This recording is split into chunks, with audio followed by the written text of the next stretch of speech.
உட்காருங்க உட்காருங்க. நீங்க இருக்க, நீங்க எங்க வரீங்க? நீங்க போங்க உள்ள இடத்துக்கு. நீங்க போங்க பதில், நீங்க போங்க முதல்ல. மாண்பு உறுப்பினர் கொஞ்சம் அமருங்க, எல்லாம் அமருங்க, எல்லாம் அமருங்க, இருங்க. இதையும் சேர்த்து ஸ்பிளிட் ஸ்கிரீன்ல காட்டுங்க. நேரலை செஞ்சது திராவிட மாடல் அரசு, எங்களுடைய தலைவர் அவர்கள் தான்.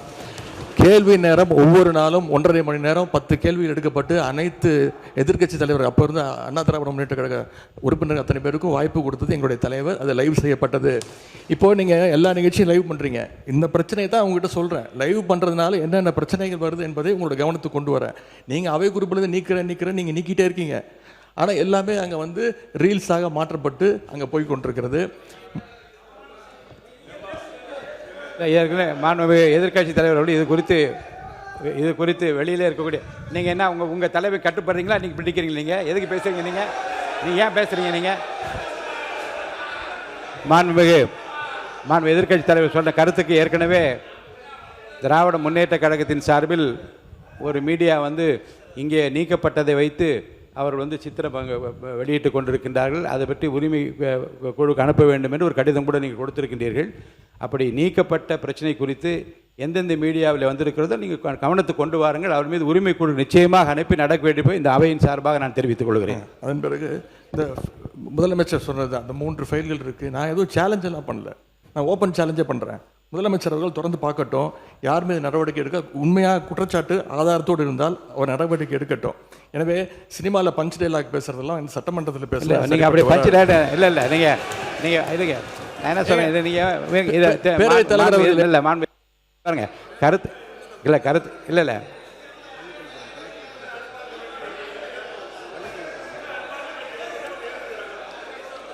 மாண்புமிகு பள்ளிக்கல்வித்துறை அமைச்சர்,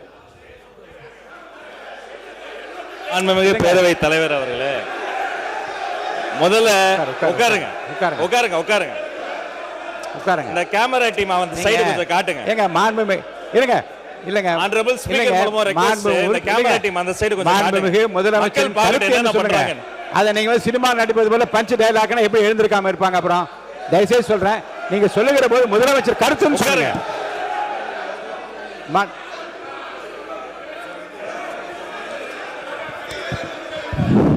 உட்காருங்க. நீங்க இருக்க, நீங்க எங்க வரீங்க? நீங்க போங்க உள்ள இடத்துக்கு. நீங்க போங்க பதில், நீங்க போங்க முதல்ல. மாண்பு உறுப்பினர் கொஞ்சம் அமருங்க, எல்லாம் அமருங்க, இருங்க. நீங்க அமருங்க, எல்லாம் அமருங்க.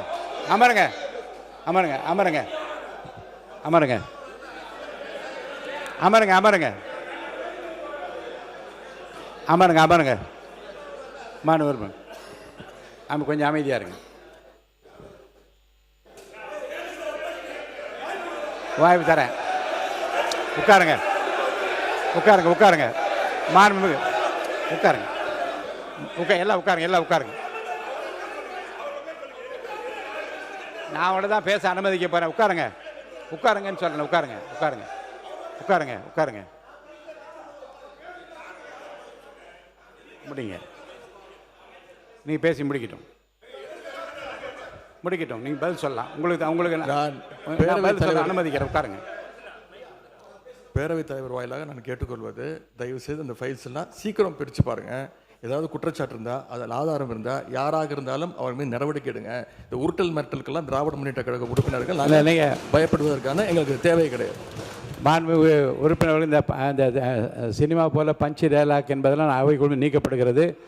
கருத்துக்கு பள்ளிக்கூடத்து அமைச்சர் பதில் சொல்லலாம். இப்போ மாண்புமிகு பேரவைத் தலைவர் அவர்களே, தமிழ்நாடு சட்டமன்றத்தில் நடக்கக்கூடியதெல்லாம் மக்களுக்கு தெரியணும்.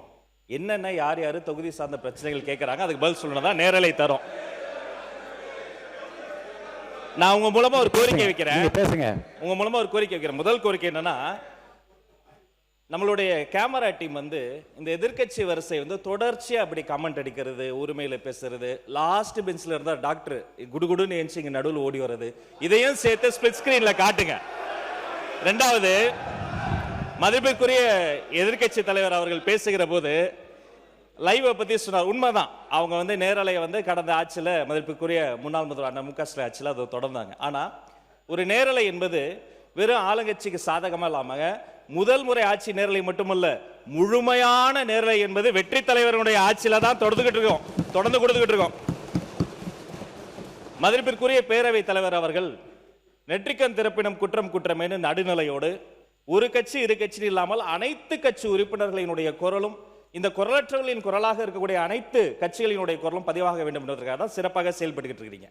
அதுல ஏதோ ஆளுங்கட்சி பேசுவதை மட்டும் நீங்க அதிகமாக அவை குறிப்பிலிருந்து நீக்கிறது போல ஒரு தோற்ற மயக்கத்தை நம்ம உருவாக்கிட கூடாது. யாரு எந்த கட்சியை சார்ந்தவர்கள் மரபு மீறி எந்த வார்த்தை சொன்னாலும் நீக்கக்கூடிய நடுநிலையான சபாநாயகர் இந்த மாமன்றத்துக்கு கிடைத்திருக்கிறது என்பதை நான் சுட்டிக்காட்டுகிறேன். இன்னொரு விஷயத்தை நினைவு கூற விரும்புகிறேன். மதிப்பிற்குரிய பேரவைத் தலைவர் சேம்பர்ல ஒரு முறை ஒரு முக்கியமான கேள்வி வந்தது. நாங்கள் அதை கேட்டு அதிர்ச்சி அடைஞ்சோம். என்னன்னா, கடந்த 2 ஆண்டு காலமாக இந்த நேரலைய அரசுக்கு சொந்தமான ஆல் இந்தியா ரேடியோலே கொடுக்காம நிறுத்தி வைத்ததாகவும் நீங்க கொடுப்பீங்களான்னு மதிப்பிற்குரிய பேரவைத் தலைவர் கிட்ட நான் இருக்கும்போது கேட்டாங்க. இதை குறித்து கலந்து ஆலோசித்து தொலைக்காட்சி மட்டும் கிடையாது, வானொலியிலையும் நேரலை போட்டு குக்கிராமத்தில் இருக்கவங்கள கேட்கட்டும்னு முடிவெடுத்த சபாநாயகர் நீங்க. இந்த நேரத்தில் அதற்காக உங்களுக்கு நான் நன்றியும் சொல்லிக்கிறேன். அதன் பிறகு எங்களுடைய மாண்புமிகு தமிழ்நாடு முதலமைச்சர் எப்போதும் எதுவாக இருந்தாலும் ஒரு சின்ன செய்தி, அது ஒரு விஷயம் வந்தால் கூட பள்ளிக்கல்வித்துறை சார்பாக உடனே தொலைபேசியில் அழைத்து அது குறித்து கடுமையான நடவடிக்கை எடுக்க சொல்லுவார். இந்த மாமன்றத்தில் ஆல்ரெடி அந்த ஃபைல்ஸ் இருக்கிறதே ஒரு சுட்டி காமிச்சார். அந்த இஷ்யூவே நான் தான் ஏஞ்சி சொன்னேன், அவர் ஆதாரத்தை எடுத்துட போறாரு அப்படின்னு. இந்த நேரத்தில் அவர் சாதாரணமாக இருந்தாலே அதெல்லாம் பண்ணாத போறாரு. மாண்புமிகு எதிர்க்கட்சி தலைவர் அவர்கள் காட்டுன்றாரு. அவருடைய கோரிக்கையை கட்டாயமாக முதல்வர் நிறைவேற்றுவார் என்பதையும் கூறிக்கொள்கிறேன். 2 வார்த்தை மட்டும் கோரிக்கை. அவர் எல்லாத்தையும் ஆக்கப்பூர்வமாக விமர்சிக்கலாம். அதுல ஒரு தனியார் நிகழ்ச்சி பேரை சொன்னார். அது பாட்டு பாடுவது ஒன்று இந்த மரபுக்கு புதுசு கிடையாது. விதவிதமாய் வித்தியாசமாய் பயங்கரமா பாட்டு பாடினவங்க தான் அந்த பக்கம் ஃபுல்லா உட்காந்துருக்கிறாங்க. அதெல்லாம் அந்த தனியார் நிகழ்ச்சியினுடைய பேரையும் நம்ம நீக்கிடலாம். இவரை தான் நியமிக்கணும், இவரை நியமிக்க கூடாது. இந்த தொழில் உயர்ந்தது, இந்த தொழில் தாழ்ந்ததுலாம் கிடையாது. இது இன்க்ளூசிவ் கவர்மெண்ட், அனைவருக்கும் அதிகாரம், அனைவருக்குமான ஒரு விஷயம் தான் நேர்மையான முறையில் பை மெரிட்ல போயிட்டே இருக்குது. அதனால ஒரு குறிப்பிட்ட ஒரு விஷயத்தை மட்டும் சுட்டி காட்டுகிற பொழுது அது ஏற்புடையதல்ல. அது மட்டும் கிடையாது, இந்த சினிமாவில் வரக்கூடிய அந்த பஞ்ச்டைல் அதை கூட நீங்க அவை குறிப்பில் நீக்கிட்டீங்க. அதை போன்ற விஷயங்களை தவிர்த்து கொண்டு ஆக்கப்பூர்வமான கருத்துக்களை, அறிவுபூர்வமான சிந்தனைகளை அதை முன்வைத்து பேசினால் இந்த மாமன்றம் சிறப்பாக செயல்படும். உங்களுக்கு எங்களுடைய அத்தனை பேரின் சார்பில் ஒரு வாழ்த்துக்களையும் தெரிவித்துக் கொள்கிறேன். மிக சிறந்த சபாநாயகர் தமிழ்நாடு அரசியல் வரலாற்றில் இந்த மாமன்றம் கிடைத்திருக்கிறது என்பதை பதிவு செய்கிறேன். மாண்புமிகு எதிர்க்கட்சி தலைவர். பேரவைத் தலைவர், நான் உங்க சார்பாக பேசிட்டு இருக்கேன். இப்போ நீங்க நீக்கிட்டீங்க, ஆனா இப்போ இதெல்லாம் லைவ்ல போயிடுச்சு. இப்போ அதுக்கு என்ன பண்ண போறீங்க? அது என்ன நடவடிக்கை எடுக்க போறீங்க? அதாவது லைவ் கொடுப்பதை நாங்க எதிர்க்கவில்லை, நாங்கள் பாராட்டுகிறோம். லைவ் நீங்க கொடுத்துருக்கீங்க, நல்ல முயற்சி, நாங்க பாராட்டுறோம். ஆனா அதுல இருக்கக்கூடிய பிரச்சனைகளை இங்க நான் சொல்றேன். நீங்க அவை குறிப்பில் நீக்கிறீங்கன்னு சொல்றீங்க. நீங்க எவ்வளவு நீக்கினாலும் அது சோசியல் மீடியால ட்ரெண்ட் ஆகிட்டு இருக்கு, வைரலா போயிட்டு இருக்கு. அதான் உங்களுடைய கவனம். எதிர்க்கட்சி தலைவர் சொல்ல விரும்புகிற கருத்து குற்றச்சாட்டுகளை எந்த பக்கத்திலிருந்து வைத்தாலும், அது முன்னாள் ஆண்டவர்களாக இருந்தாலும் சரி, இப்போது ஆள்கின்ற இடத்தில் இருந்தாலும், ஆதாரபூர்வமான கருத்துக்களை சொல்வதன் மூலமாகத்தான் இந்த சபையிலே சில குறைந்தபட்ச மாண்பினை நாம் காப்பாற்ற முடியும் என்பதையும் கருத்திலே கொண்டு, அப்படி ஆதாரம் இல்லாமல் சொல்லுகிற போது நான் உடனே நீக்க வேண்டும் என்பது ஒரு நியாயமான மரபு. அதன்படி நான் நீக்குகிறேன். ஆனால் அதை எடுத்து பல்வேறு மீடியாக்களிலே வெளியிடுவார்கள். இப்போ எனக்கு கவனத்துக்கு கொண்டு வரப்பட்டிருக்கிற 1-2 செய்திகளில் அதை ஆய்வு எடுத்துக்கொண்டு அதை உரிமை கொடுக்க நான் அனுப்ப இருக்கிறேன். இனி வருங்காலத்திலும் நீக்குவது என்பது என்னுடைய தனிப்பட்ட உரிமை. இந்த அவையினுடைய மாண்பை நான் காப்பாற்றியாக வேண்டும். நீக்காமல் பேச முயற்சிப்பதும் ஆதாரங்கள் இல்லாமல் பேசாமல் இருப்பதும் நல்லது. ஏன்னால் ஆதாரங்களை வைத்துக்கொண்டு தான் இரு தரப்பினரும் பேச வேண்டும் என்று நான் விரும்புகின்றேன். என் மக்களும் அதைத்தான் விரும்புவார்கள். போகிற போக்கிலே அள்ளி தெளித்து விட்டு போகிற இடமல்ல இது. அது வெளி அரசியல் மேடைகளில் பேசக்கூடிய பேச்சும் அல்ல இங்கே இது. இங்கே பேசுகிற போது நம்முடைய அவனுடைய கண்ணியத்தையும் காப்பாற்ற வேண்டும். இந்த தமிழ்நாட்டு மக்கள் எதை நம்பி இந்த பொறுப்பை நம்ம ஒப்படைத்து இங்கே அனுப்பியிருக்கின்றார்களோ அவருடைய எதிர்பார்ப்பை நிறைவேற்றுகிற விதத்தில் நம்முடைய பேச்சு அமைய வேண்டும். அந்த வகையில் எதிர்காலத்தில் நீங்கள் சொன்னது போல எல்லா பேச்சுக்களையும் நீக்குவது என்பது என்னுடைய நோக்கம் அல்ல. ஆனால் அவைக்கு உதவாத மக்கள்